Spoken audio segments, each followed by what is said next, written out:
The agenda for the webinar is to discuss about strategies for building multi-channel supply chain. As we are building brands, we see that the channel traction of the brand depends upon the identity. Some brands get attraction on quick commerce, some are primary D2C, some get on marketplaces, and some have offline as a primary channel. But from a supply chain perspective, it is a interesting problem statement to solve. Uh, Given you are in a multi-channel context, but you may have higher weightage towards one or two. Lakshya is a great person to talk about it, since in his career he has worked with various brands. So some of them being Future Group, Vadam Teas, uh, and in Think9 brands, a lot of brands that have been incubated under it. A lot of them, like Vadam, has a primary focus on the cross-border market. Future Retail was largely offline. Under Think9 brands, there are a lot of modern consumer businesses. A lot of them are D2C heavy. A lot of them, like Kingdom of White, is offline heavy. And then you have Superyou, which is on quick commerce.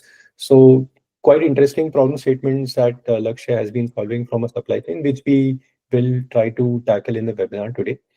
Um, for everyone who is attending our webinar for the first time and doesn't know much about WareIQ, I'll just give a very quick overview. So I'm the co-founder and CEO of the company. What we offer is e-commerce fulfillment for modern consumer businesses who are selling multi-channel, and we help them with the fulfillment through our fulfillment centers, which are in 12 cities in India.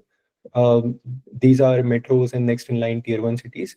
From here, we do both B2B, which is appointment based deliveries, PO fulfillment, and also B2C, which is unit level auto processing, and last mile delivery, including same day and next day delivery to all the major demand centers in India. And we currently serve about 400 plus brands across the various verticals and market segments. You would see a lot of these are publicly listed large retail players now going online, but you'll also see a lot of digital first players who are now going multi-channel also. So that's our credential. With that, I will transition to Lakshya. So Lakshya, so before I think you have also some of these slides with you. So maybe I'll give the screen to you. And yeah, once you have that, I think I can start with some bit of questions to begin the webinar.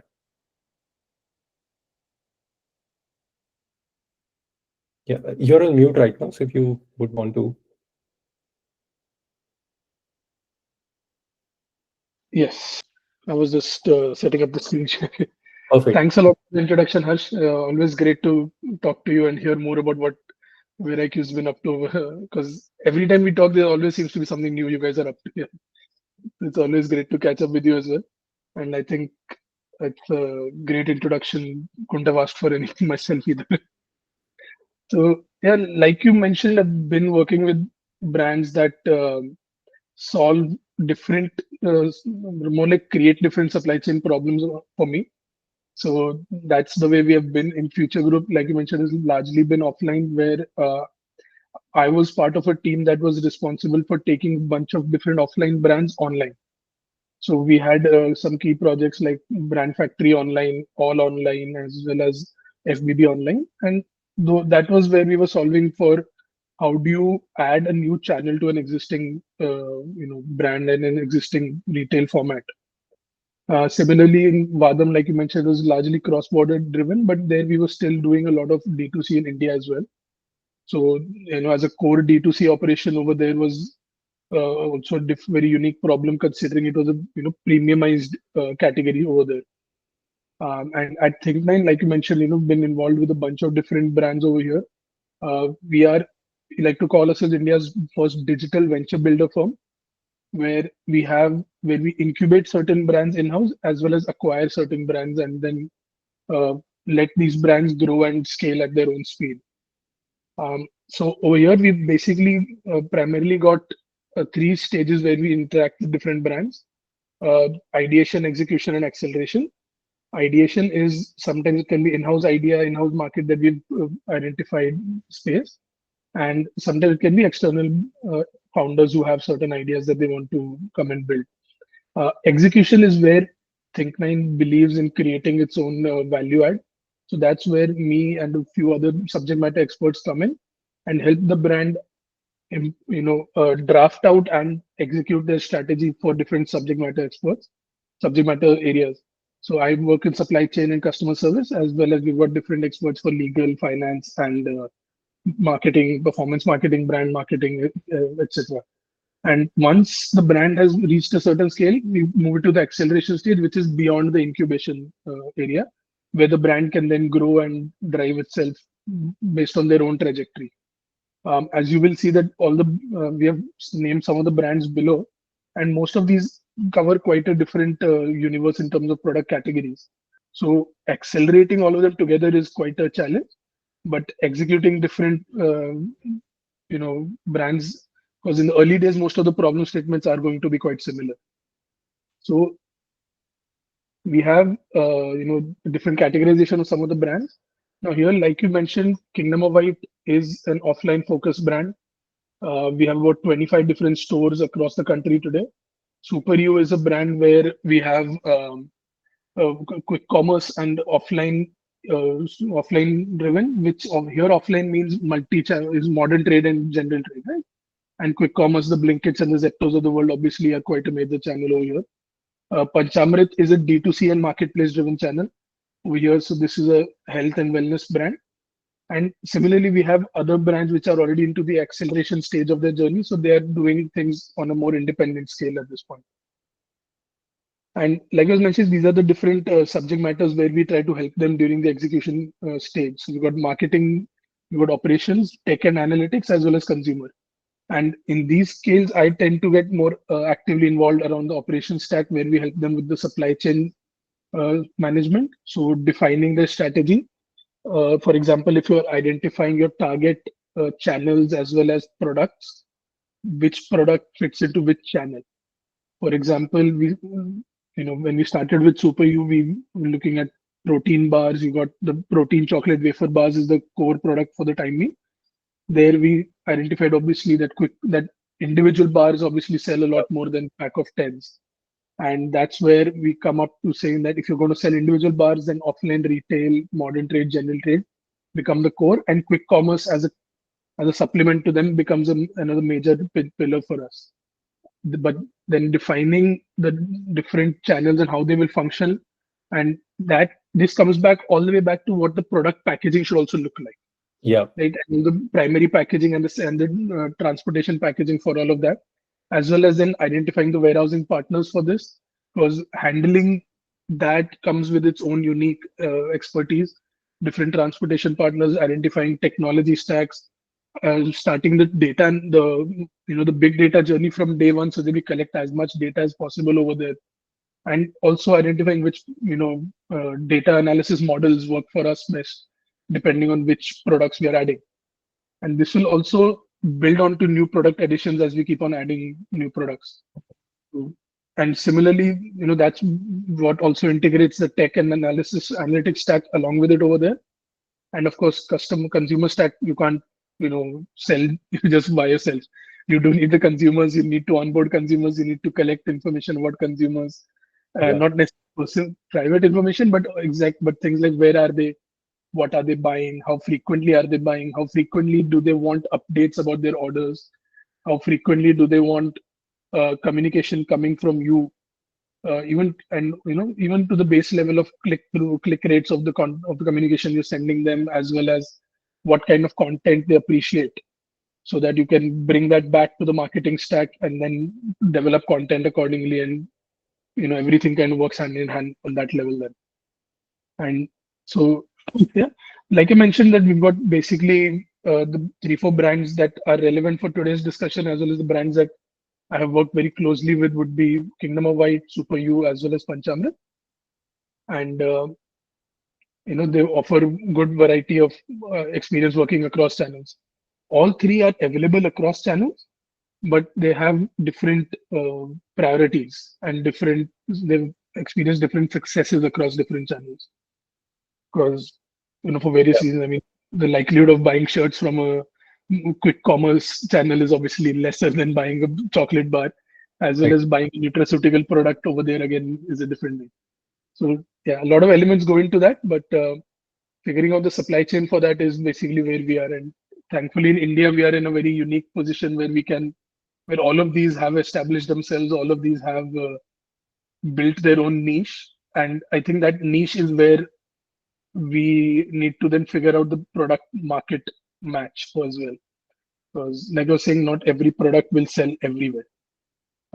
And I think, yeah, so just to give you a broad outline, D2C offline retail includes your modern trade, your general trade, your EBOs, as well as MBOs. Because a brand like Kingdom of White works largely off EBOs, even though it is offline driven. And a brand like Superyou, where again, offline is a big chunk, is largely driven by modern trade. And quick commerce and online marketplaces that could work across categories and channels there as well. So honestly, I think it's good to understand how big these are as well. I don't necessarily trust the numbers that we see online get through different reports, but I prefer these numbers from 22 because they give you a good idea about the ratio. So offline obviously has been and will continue to be the largest channel for any brand looking to get into India. But D2C helps you create your own brand name, and marketplace helps you, fit into the niche. And marketplace here also includes quick commerce because that is sort of like a love child between offline retail and marketplace and online marketplaces. The biggest thing to understand, biggest difference between all these channels is the order to cash cycle. If you compare just the traditionally when we started seeing D2C brands pick up, you would see that the order to cash cycle in an offline store was pretty much immediate. Right? Inventory is in your control. The moment you hand over the inventory is the immediate moment that you get your cash payment. And the only thing that you need to make sure is that the inventory is in an optimal position in the store. Right? So you don't have cut sizes in terms of fashion in store. You don't have lack of flavors for food, lack of SKU in terms of variety in store.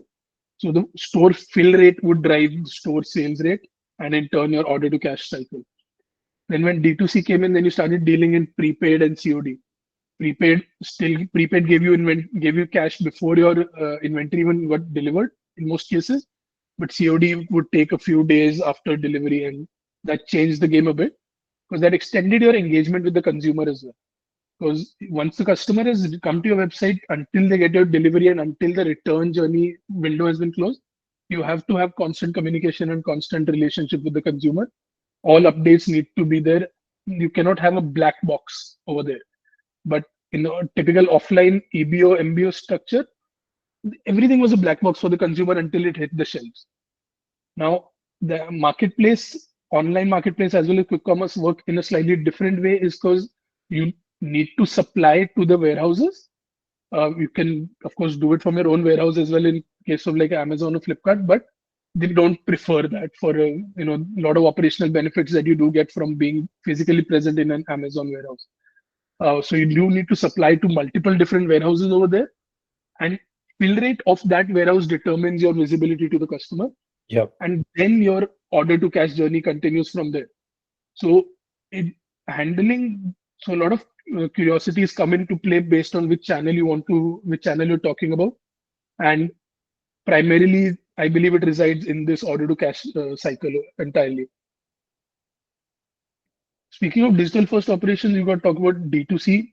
I think this is honestly the most simple channel from a supply chain, and thanks in no short part to the experts like WareIQ that are there. So you guys, the 3PLs have established a lot of the knowledge and a lot of warehouse over here, and they've also built in some very good tech solutions that streamline this D2C the most. Because depending on the products that you're dealing in, you only need to have one, or you can even start with as small as one inventory holding point. Of course, depending on your value density, it would be optimal to expand across India, uh, uh, so that you can deliver faster to your customers and you avoid that long order to cash cycle as well. But to start off, you can start off with literally one inventory stocking point, and from there you can supply India. You can optimize your delivery partners. You can optimize the communication, and even start personalizing a lot as well. However, the front end is which drives most of the complications here, rather than the back end for a pure D2C play. And you can obviously optimize a lot, and in terms of your procurement as well as location planning, using the demand data that you start building from customers. Now in D2C, you get a lot of customer information, the depth in terms of customer engagements that you're getting on your website, your apps, etc., as well as what engagements you're getting on the social media that you are channels that you're running, from WhatsApp all the way to Yeah, Instagram and Facebook and the YouTube journeys, right? And all that information then helps you plan out whether your first warehouse should be in Bhiwandi, or where your first warehouse should be in Hyderabad, Bangalore, Delhi, or even in which part of Delhi. That itself is yeah, quite a big decision to be taken, right? So the amount of data that you get in D2C makes these things a lot more streamlined, and also the a lot of the market intelligence that exists, and yeah, as a market learning that is there allows this to be the easiest channel to manage. Of sure. course, like we discussed earlier, D2C is probably one of the smallest in terms of Yeah. scalability. So eventually, you do have to expand out into offline. And Lakshya, once, I had a question on the D2C bit for you. So, yeah, one of the common question that I get asked by a lot of D2C founders who are just in their 0 to 1 initially setup journey, one is mm, that you don't have a lot of inventory and you don't yeah, essentially know which are your key demand centers going to be. So it's good to start with where you are based, say your headquarter, yeah, your central office. So that's when brands start with. But a lot of brands run into challenge that as you go live, the key demand centers are going to be metro. Your first yes, in-line demand will be there, and as you become mature, you have a recall, then other nodes come in, and then the business case of having your inventory in key demand centers becomes quite obvious. But there's a flip side to it, which is that if you're a new brand and say you start with Mumbai and your yeah, demand comes in from Delhi or Bangalore or Kolkata, now for these locations, the first set of orders will not be with optimal experience. yeah, Because, so the question is that should you already take a leap of faith and say keep your inventory in these locations to begin with, or should you start with core location and get your data built out and then plan your supply chain? So yeah. what comes first? Demand comes first or supply chain should act first? So I think a lot of the market research needs to happen before launch as well. And so, for example, like you mentioned, when you're creating most digital first brands, they get acceptance. First tranche of acceptance comes from Delhi, Bangalore, and Mumbai in India. These three are the most digital friendly cities. So naturally, even if understanding just these three cities and the demand over here gives you a big leg up in terms of where you should start. Now, whether you should start in one location or across the country is a different discussion and a different decision to be taken, right? Hmm. And a part of that also comes into where your production is happening, because that primary leg is also an important stake in this. But but I'm honestly of the opinion that you should start in one location, because that gives you more freedom and more ability to understand and experiment from day one. Also, this comes in with the assumption that on day one you'll be handling fewer customers and fewer orders, and Got it. there's Yeah, the snowball effect happen. So when you start off, you'll start with 100 orders. Maybe a year down the line, you're doing 10,000 orders a day, and you'd rather be correct and optimize for 10,000 orders a day than for 100 orders a day. yeah, And from day one, you won't be able to kickstart all the get everything right, because no matter how much market research you do, you're only going to be perfect until a certain degree, right? So that's my opinion. Of course, it depends also a lot in terms of what products you're dealing with, because typically the more so value density is, I think, the biggest metric that I typically use for this. So if you're dealing in a higher INR per CFT kind of a rate of a hmm, product, then you can optimize with fewer warehouses, because there your yeah, last mile cost is not going to skyrocket. Is not going to be that big a percentage of your of your sale. Now, when you're dealing with lower value density products, something like a chocolate bar, then you do want to be as close as possible to your customers and reduce the last mile expense into a mid mile expense as well. yeah, So, that's another factor that kind of becomes quite big over here. Thankfully, in the post GST world, we don't have a lot of other factors to worry about. right, yeah. But yeah, I think value density is also a really huge element in this. Because like, for example, if your AOV is going to be close to 500 rupees for whatever reason, if with a low value density product, you you need to optimize the last mile expense quite aggressively over there. But Yeah. if you're going to be selling, like track pants worth 1,500, 2,000 rupees, you can fulfill out of one location very effectively, very efficiently. Then the only problem statement for you to solve is how do you customize the customer experience over there, so they don't feel that 4 5 day gap while they are waiting for your order, so that you engage them throughout the journey, right? And throughout this journey, of course, you have to keep building data, keep gathering more and more information, data points, and D2C gives you the most data points, anyways. So all of that eventually comes back and helps you in the longer run. Yeah. Cool. Okay, Hope so I to answered the answer your question. question, so in a summary, like start small, collect Yeah. data, and then expand. But again, it also depends upon what is your SKU mix. Are you leading Yes. with small SKUs, larger SKUs, Yeah. the I think validation? more about the product categories rather than the SKU mix, because Yeah, category itself brings with it a whole lot more question marks as well, right? I mean, certain categories will naturally have a lot more SKUs no matter how hard you try. yeah. All right. Yeah. Okay, Lakshya, yeah, back to your presentation then. So yeah, so like I was mentioning in the offline space, then you're not going to be no matter how hard you try, you cannot limit yourself geographically, because you might want to say, let me focus only on Maharashtra, but then you really no reason for you to also not get into Goa and not get into Gujarat and not get into MP. So hub and spoke model becomes very crucial, as well as a decentralized operation becomes very crucial in offline. And considering offline is the biggest market play, well, hub and spoke and multi warehousing comes into play regardless of how hard you try. No matter how far you push it down the road, you have to pretty much start off with multi warehousing over here. And one interesting thing that we have been trialing with a brand like Kingdom of White has been micro fulfillment centers. So they're dealing in EBOs. We have cities like Bangalore and Kolkata, which have plenty of stores. So since we have plenty of stores here, and it becomes important, interesting for us to try micro fulfillment centers within the cities, where we can then replenish certain SKUs immediately. So, for example, if Kingdom Oil being a menswear brand, uh, having size stockouts in one store while it is available in another store in the same city is a brand advantage that we have built by having so many different stores in the city.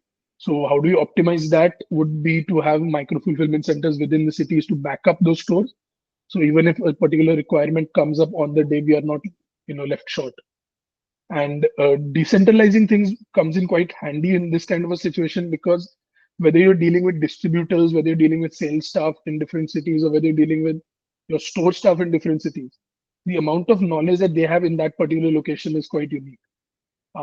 Again, a learning from a brand like Kingdom of White is that uh, people tend to prefer slimmer shirts in a state like Gujarat, but people wear smaller sizes in eastern and northeastern states. So the product mix over there has to vary a bit based on these learnings.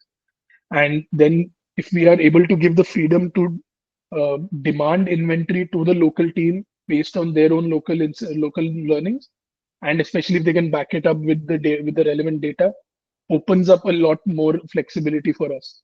And I think I missed out on completing this point, but one thing that in my experience, going all the way back to Feature Group as well, when dealing with offline, kitting is a very valuable activity, Hmm. because whether you're building inventory up or whether you're developing your own channels over there, the ability to have different product offerings, to be able to customize product offerings based on certain geographies, it comes out from kitting.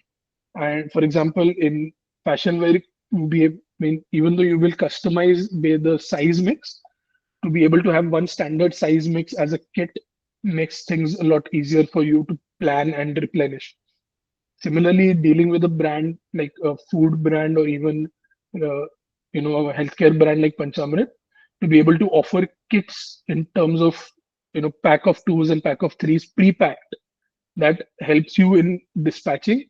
And but once it reaches the store, then the stores can unpack it and obviously optimize their display over there. But in transit as well as the fulfillment journey gets a lot more optimized through kitting over here. Yeah. Also lowers the fulfillment cost because the outbound prices go down Exactly. multiples. Yes.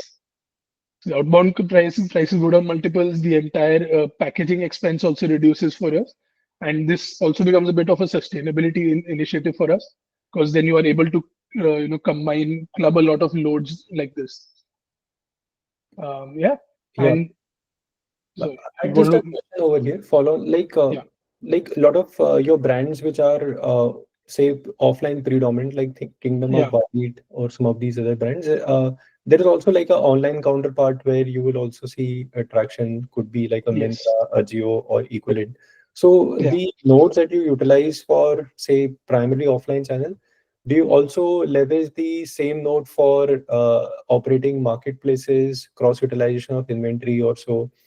There may be like yes weighted average more towards offline, but you may yeah also want to see if there is an organic push to one of these channels. So how do yeah. you kind of plan it from a supply chain? So that's a very good point, a very important point also, because you cannot obviously lock inventory into one channel without being able to sell it across. Now, in a modern trade, general trade structure, it doesn't necessarily enable you to do that.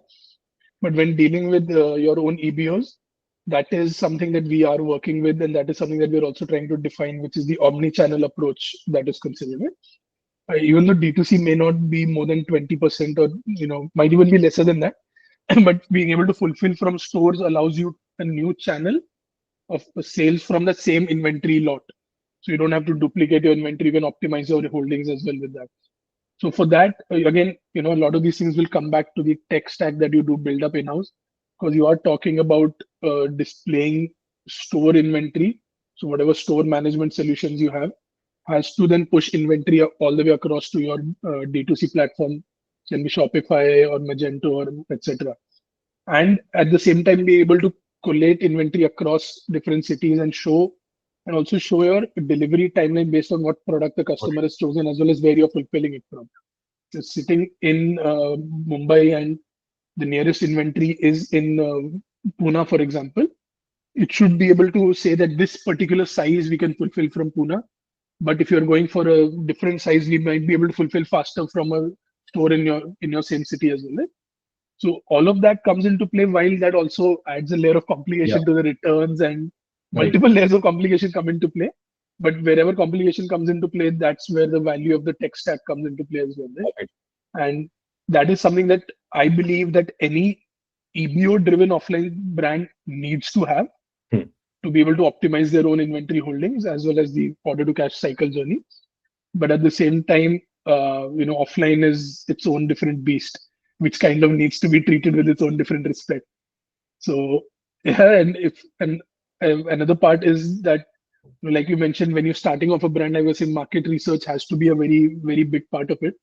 Hmm. Similarly, once market research has happened, I think a lot of the inventory, a lot of the operation have to be driven by sales as well. So sales has to kind of own the sales side of it also has to own up to a certain level of inventory. So when I was saying that a store manager should be able to demand inventory, that demand should be backed by data, but also should come with the responsibility that I will be able to sell this inventory. This inventory is not going to slow down my sales to my sell through rate. So that ownership also has to kind of balance out the other side of things. And once that ownership is there, then I think Hmm. you're not necessarily dealing with the likelihood of overstocking, but that always helps to add another channel in over there. So again, of course you're able to deliver faster to your customers without having to build multiple warehouses as well. So that's also an added bonus over there. Perfect. Yeah.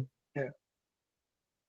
And I think we've been hearing for many years that omni-channel is the future, omni-channel is the future, and Hmm. we are seeing it these days, right? So a lot of the times, I mean, and I would suggest anybody to do this when you go to a high street EBO, not a mall EBO, but when you go to a high street EBO, a lot of times in the afternoon, 3, 4, 5 p.m., you'll start seeing shipment packages sitting behind the billing counter because omni-channel is picking up. Omni-channel is as consumers, we may not see the impact of it. We may not notice the impact of it, but the store staff is noticing the impact of it, right? So yeah, and we are living in that world. And like you mentioned, Myntra has made a lot of strides in picking up from stores as well, because fashion is a big, because of cut sizes and the amount of SKUs that deal it. And even if you have just one shirt, the amount of sizes you have, the amount of color variants you have within that shirt, it's very SKU deep kind of a category. So Myntra and Amazon are doing a lot of things on that front as well. And in marketplace, you do want to be across the channel as much, across the board as much as possible. Over there, then you're dealing, and like I was saying earlier as well, that you have to leverage the fulfillment programs and fulfillment or activities that these channels offer, while it leads to excessive inventory again, because then you are dedicating inventory to an Amazon or to a Myntra or to a Flipkart. The kind of faster delivery times that they are able to offer through fulfillment in their own warehouse, as well as the prioritization that you get in terms of the listings over there, does make a difference. Ideally, I'm still anti that. I do believe that you should be able to fulfill everything from a single location. I don't want to have multiple inventory and multiples of my inventory to service different channels. But the best thing over there is that in a world where we are not able to optimize with that, would be to have real-time inventory syncs, so that you should be able to see what inventory, what SKUs, what geographies are clicking where on a daily basis. I mean, Hmm. maybe even multiple times a day, so that you are able to allocate inventory more aggressively and more dynamically over there. Again, I do understand that there are problems over there getting return and pulling inventory out from there is a real hassle, whether it's a quick commerce or even a Amazon FBA. But to be again, if something sells over there, then it should sell over there. One Um, very interesting thing. I'm sorry, yeah. no, I'll wait for you to complete the point. I'll go on next. I was just pointing out the one interesting thing I've seen in the last couple of years is, which for me was surprising, is that we still don't see a lot of cases where people don't understand the value of a standardized SKU. So they will often generate multiple SKUs for the same product, which causes a lot of hassles then in terms of the inventory allocation as well as the inventory planning that you do. There's really no benefit that I have come across of it. But yeah, I think that is very important thing of having SKUs for your product and having them standardized across different channels to be able to then, in a way, to not commit that inventory to that particular channel. Yeah, on the Lakshya, on the marketplace front, one of the things like which happened in last 1 year specifically with the marketplace policies, like Amazon's algorithm, like with their push to regional inventory placement, has made it quite clear that if you're not Yeah, regionally placed, you don't get demand from those centers at all. yeah, Uh, Same with like Flipkart, not a disincentive, but more of an incentive yeah, that regional orders will be at zero cost. And similarly with other channels, because yeah, everyone is now competing with quick commerce and everyone has to deliver it fast. So brands at whatever stage, early stage, mid yeah, stage, or high growth, they have to keep it regionally. But then if you have to keep it regionally and then have to keep it in captive centers for each, which means that you have to yes, really significantly bloat up the inventory. Do you come yeah, across the same challenge that as a supply chain head, you would have to kind of go wherever the demand or how the marketplace, because supply chain is revenue driver now for marketplaces. If yeah, you're not there, orders don't come in no matter what marketing you do. But yeah. how to balance the inventory cost along with this to kind of manage? I think from when you're dealing in a quick commerce, I think you pretty much have to be everywhere. You have to launch everywhere and then kind of see where what is working. Yeah. Because again, it's goes back to the similar kind of logic that you're saying. You never know what is going to work where. Once you have the product fit to the channel, then you have to. If Blinkit today says they're in 50 cities, you have to try all 50 cities, right? However, in an Amazon Flipkart style marketplace model, I think there is a fear side of it where people think that if they're not in a certain geography, they will not get orders from there. However, I think there is a lot of this has to be driven again by data, because Amazon being present, having about 20, maybe 30 different warehouses across India, offers a lot of the same day and next day delivery, like you said, to compete with quick commerce. However, the products that or not every product has that kind of urgency. So when you're not necessarily dealing with that kind of an urgency, you can still optimize by being only in a fewer warehouses. So you don't necessarily need to be in every single warehouse in every single state. You can choose certain regional warehouses. So if I am sitting in Delhi, Bombay, Bangalore, and Kolkata, I've covered all of India with next day delivery or at the most 2 day delivery, right? That itself is a pretty good achievement from that lens. Now, Amazon would want to drive next same day delivery and 24-hour delivery. So it's in their incentive, it optimizes for conversion rates by you being everywhere. But that conversion rate then comes at a cost of bloating of inventory, like you mentioned, right? So again, based on what where you are planning your overall brand marketing channel, your brand marketing resources, your top of the funnel resources to drive demand, as well as where your existing demand sits. I believe the brands need to take these calls on optimizing where they're storing inventory rather than just chasing everything. Because I think the trade-off of the inventory bloat that you're going to get by being in a Bangalore as well as a Chennai versus just being in Bangalore, as a hypothetical example, is really not going to be worth it in most cases. Of course, certain categories, like when you're dealing in a snacking brand, you have to be everywhere because Hmm. there the urgency of the consumer is much higher. Yeah. So if you're ordering, let's say, packet of chips, you do want the packet of chips as soon as possible. So there you are competing with the quick commerce channel. But if you're working in a pair of shirts or a pair of trousers, again, there, quick commerce is not the most natural competitor for you. So Yeah. there, just being in 3 locations or 4 locations across India does a very good job. Right. Yeah. Yeah, and yeah, so I think, like you said, being across so many different channels is the biggest villain over there. Is the bloating of inventory that you're going to end up getting. And like we were discussing in the offline channel as well, dedicating inventory to all the different stores and different retailers, as well as different marketplace channels, quick commerce, as well as in your own D2C warehouse, it grows up quite fast. Yeah. And then your order to cash cycle is going to struggle quite aggressively. Yeah. So generally, And the approach would be like having few anchor channels, just say 2 or 3 anchor channel max, and then have a long tail yeah, and just experiment. One of them may break out, so engage with them, but have like 2 or 3 core anchor channel and build supply yes. chain for them, So optimize inventory, and also optimize. ideally, I would suggest not even two, but maybe even one channel. Okay. And this one channel will come out of the category as well as your target audiences. And this one channel then should account for at least a third of your overall sales in Okay. today's world, minimum one third. So you can have two because it allows for that with 33%. But if you have that one major channel, then that one major channel lets you optimize your entire value chain, and then you can have offshoots within that value chain, ideally working out of the same inventory pool Hmm. or a limited number of one or two, maybe three inventory pools to support the other channels. Got Now, it. again, for example, Kingdom of White works largely in a EBO model, so most of the inventory pool is EBO. And like you rightly mentioned, that EBO inventory should then support the or D2C channel as well. And marketplace has to then work along with that.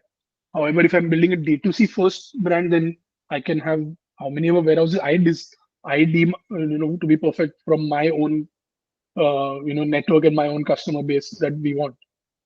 And then your offline channels, offline stores, then kind of have to come around where you decide where your central warehouses are. Right? Got it. So Yep. one channel, and then everything kind of becomes an offshoot from there. If you start doing two channels, then you end up building so many different inventory pools. So inventory is going to get bloated, and then you will deal with stock outs, and you'll deal with excess inventories, and you'll deal with cut sizes, and you'll deal with expiry in terms of food as well over there. Yeah, and I think so. Largely, just to kind of like we were just discussing the overarching points that you need, regardless of which channel you choose as a primary channel, is that you have to always be exploring the hub and spoke model. Here, I've just highlighted some of the top tier one cities because those are the digital and retail driving cities in India currently. And this hub and spoke can take different shapes. So, your spokes can be your stores, your spokes can be micro fulfillment centers, your spokes can be regional fulfillment centers which are supplying to, your distributors or to your marketplace channels, or even to your quick commerce partners. And these and your hubs can be then closer to your manufacturing location to cut down the primary.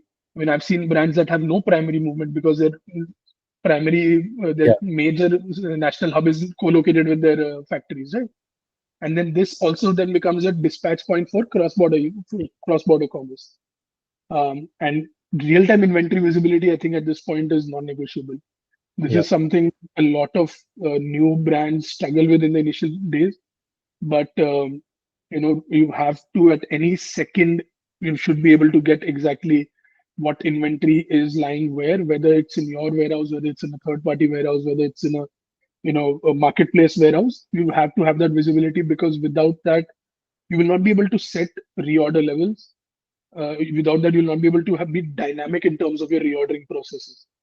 So typically, when you're looking at reordering, you need to know, you need to set up a buffer stocks. You need to set up, your what average daily sales are, what your production lead time is. But if you don't have your current stock levels, and if you don't have your average daily sales, if you're not observing those on a live basis, you are going to struggle with different inventory pools, or even with a single inventory pool, honestly. So yeah, I think these are the three pillars that you have to master to be able to manage multi-channel supply chain in today's day and age. And, Yeah. thankfully, there are tools out in the market today, and enough experts like Harsh to help you with those as well.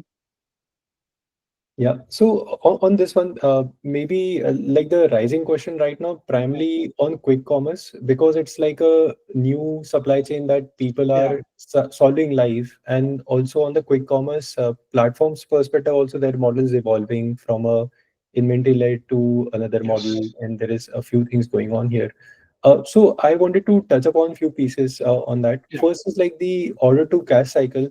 Uh, that's also a little different on the quick commerce platform versus yes, the other ones. So how you are looking at that, and the other part is from the nature of operations. uh, it is not a D2C fulfillment, but it is also yeah, not like the FBA fulfillment where you get like a yes, 30-day inventory cover, large PO. It is like high frequency, smaller yeah, size POs and everything. So this is like very different from all the angles yeah, right now. Also from an inventory distribution, now you have to go to each and every city wherever you are going live. So you need to plan for that. So that's quite you have to be at a pro level on all these access that you spoke about. yeah. How you are correcting Honestly, on this like you one? mentioned, quick commerce is not a easy thing to support. Even though we are not doing the last mile, or we are not taking it to the dark stores, it's quite a challenge. It kind of, I think if you remember in the early days when India was setting up its automotive supply chains, and we moved to the JIT structure, and everybody Yeah. suddenly realized the only way to support a JIT structure is to literally sit outside the factory of the car. Right? Hmm. Where the car is being manufactured, you have to be right outside it to be able to support that. And I think that's why the hub and spoke model over here is very important in the current Hmm. shape of quick commerce. So, like you mentioned, that you get a high frequency of POs, you get multiple POs a week, and you have to fulfill them at that pace. Hmm. So, to be within a few days, to be able to fulfill within a few days, has to be the goal over there. So that the faster you fulfill to their central warehouses, the faster they will get it to their dark stores, and the faster it is available for a customer to purchase. So you have to be closer to, again, whatever geographies you are targeting, whatever cities you are targeting, clusters you're targeting. And so, like I said, the hub and spoke model is the only way to go. And that's why it still works.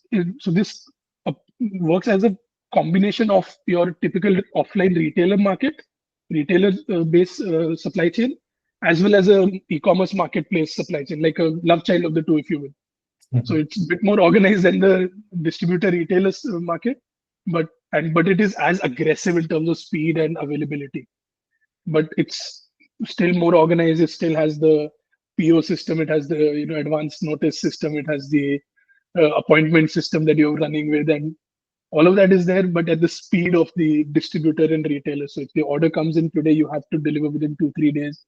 It can be a truckload today. It can be just half a box tomorrow, and that entire flexibility has to be built in. And there is absolutely no way you are managing that without the tech backbone and a hub and spoke model to support hub and spoke infrastructure to support that.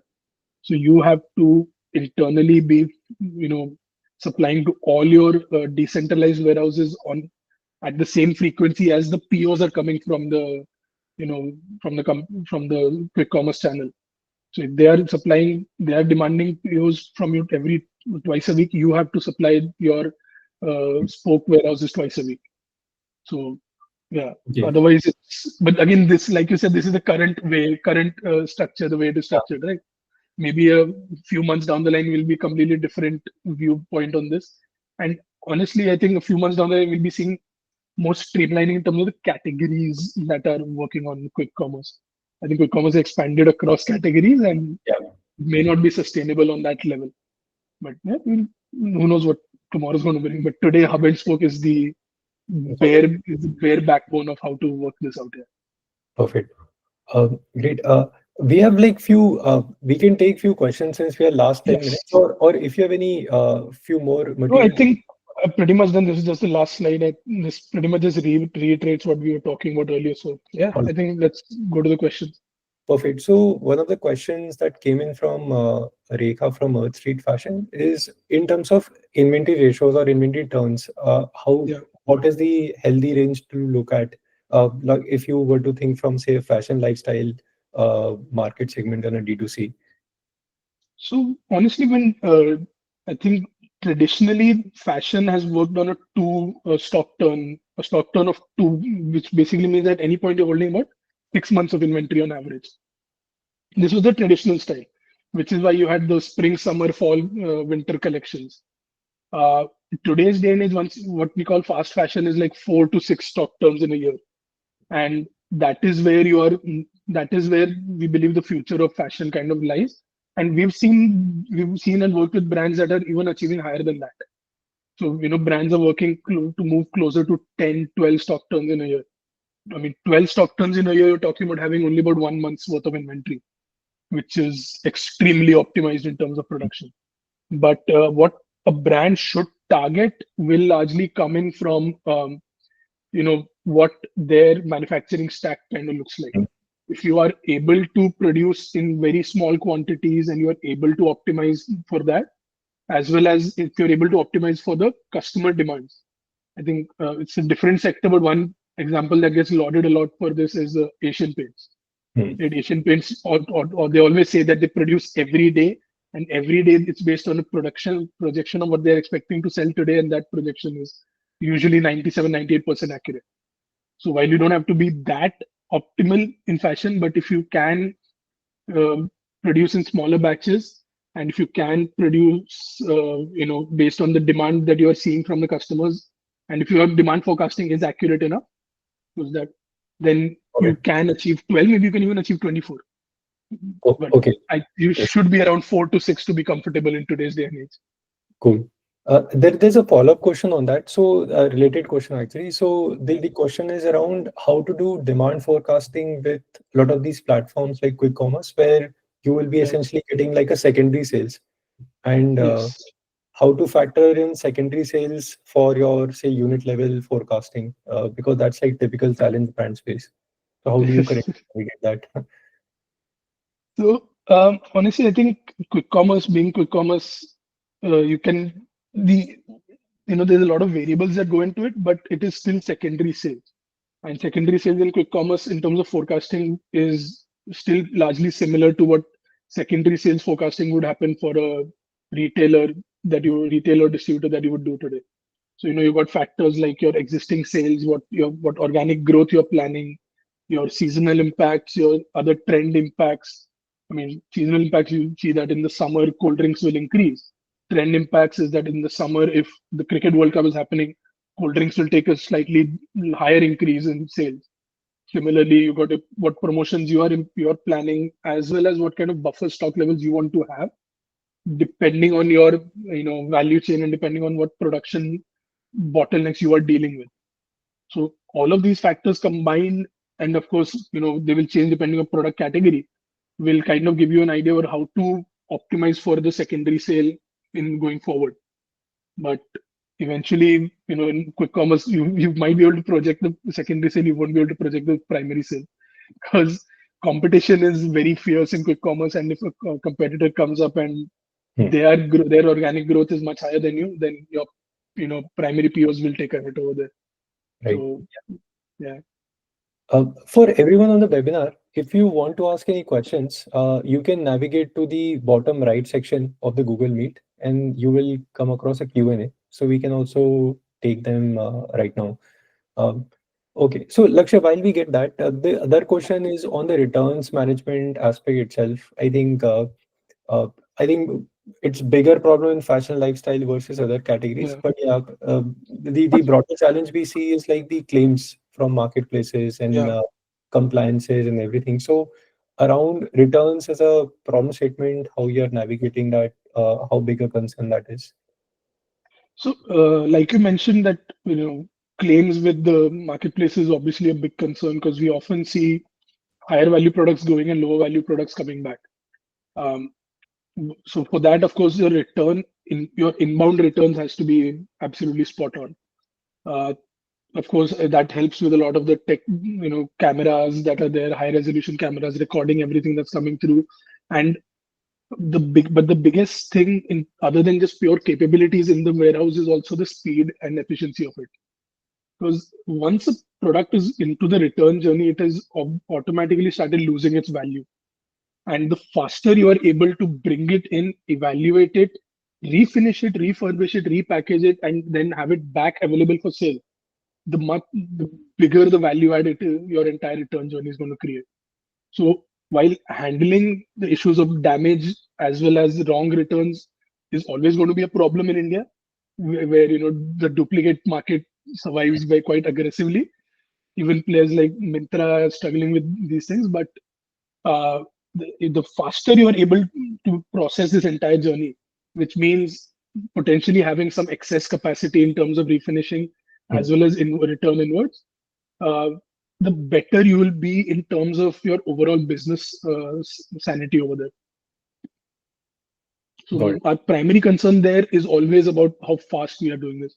So for Kingdom of White, we have built refinishing centers as well in the warehouse itself, which is of course not something possible at a smaller scale. But even at that scale, you do need to have that infrastructure in place, that network in place to be able to, get the products refinished, refurbished, and repackaged back to go back on the shelves as quickly as possible. Cool. Um, the other question is in terms of your leading metrics, like when so you have like all these brands with various channels and everything Yeah. focus. So when you start your office, what are your leading matrices, like the dashboard? What are the key things that you look at? The Um, common for all of them and very specific for each channel. So honestly, I think like you mentioned, it varies depending on the brand as well, but it also varies depending on the channels. So it's looking at about 20 dashboards every day Right. to kind of get an idea of which brand is doing how well. So I think in terms of your D2C starting off, because that's, like I said, that's the easiest thing that you can have. In D2C, it's about making sure that your days of inventory is what you need to evaluate for that. If it's a purely D2C channel, days of inventory to manage your inventory, prevent stockouts, and make sure that you always have something to sell, and also to manage your production planning. Hmm. And at the same time, the other one big metric that we always track everywhere is your order to delivery time slot. So Yeah. your O2D average is what we Hmm. call it. So if we are optimizing this every day, make sure that you're chasing a higher number on this every day. Hmm. And you can look at this on a week to date basis, MTD basis, or a year to date basis. But to make sure that your order to delivery TAT is always reducing. Now, to do that, whether you're adding more warehouses, whether you are optimizing, running additional shifts in the existing warehouses, whether you're sending by air or whether you're teleporting your products, but your order to delivery TAT has to be reducing in B2C, right? Yeah. And along this, one layer of below this also ends up being what is your communication with the customer. So if you received 100 orders, have you sent at least 100 messages to the customers? And have 100 of them been opened by the customer? Okay. So that journey also becomes quite important. In terms of your store, if you're an offline EBO driven, then you need to take a look at the fill rates. You need to look at the replenishment orders that have been picked and packed and processed. And again, the order Hmm. to delivery over there is also quite important. because the faster you are able to supply the stores, the better the chance of sales over there. Because this again comes back from the order to cash cycle, right? Hmm. Because if it's in the storefront, you will get an order for it. You can get an order for it. So it is essential to have it in the storefront as soon as possible. And so you also look at the OTIF rate based on this. Got So it. if the store demanded 100 pieces, were you able to how much were you able to supply 100 pieces? And this OTIF also then applies to your quick commerce POs as well as to your retail store POs, retailer POs, and distributor POs. So OTIF still has to be the mother of all numbers that we look at. These are the daily metrics that we keep Yeah. chasing. Other than that, we also have monthly metrics that we look at where we are trying to see how accurate our projections, our forecasting has been. Hmm. So if we said we are going to sell 12,000 pieces of a particular product in February, did we if we sold 10,000? Why did we sell 2,000 less? What forecasting number was inaccurate for us? And if we sold 15,000, have we taken the corrective action to you know in terms of how do you manage inventory with 3,000 fewer pieces? Has that caused a loss of sales? Are you able to Did you manage to place a production order in time? Do you still have buffer stock? So forecast. We always believe that forecast data is always we need to always keep going back and checking the accuracy of that. And having that monthly discussion is, or sometimes even weekly, honestly, Right. is really a big discussion point for all of us, and that's a different north star for all of us to keep tracking. Cool. Great. Perfect, Lakshya. Thanks for this. I think we covered a lot of ground, and I think Yes. we also covered like largely a lot of the questions were also covered in your presentation. Yeah. So thanks for that. For everyone who joined on in the webinar today, really appreciate your time. What we'll do is, as a follow-on to this, we'll also send you the copy of the webinar. And if you have any follow-on questions for Lakshya, you can, of course, you have my contact. So from where the invite came in, you can direct it to me and I'll get you connected. But yeah, this has been really fruitful. Again, really appreciate you taking time out for this, Lakshya. Uh, we will share all the Thanks for the details. opportunity. Thanks for the opportunity, Harsh. Always a pleasure. Great. Okay. Thanks, everyone. Appreciate Thanks your a lot. time. Bye. Thank you, everyone.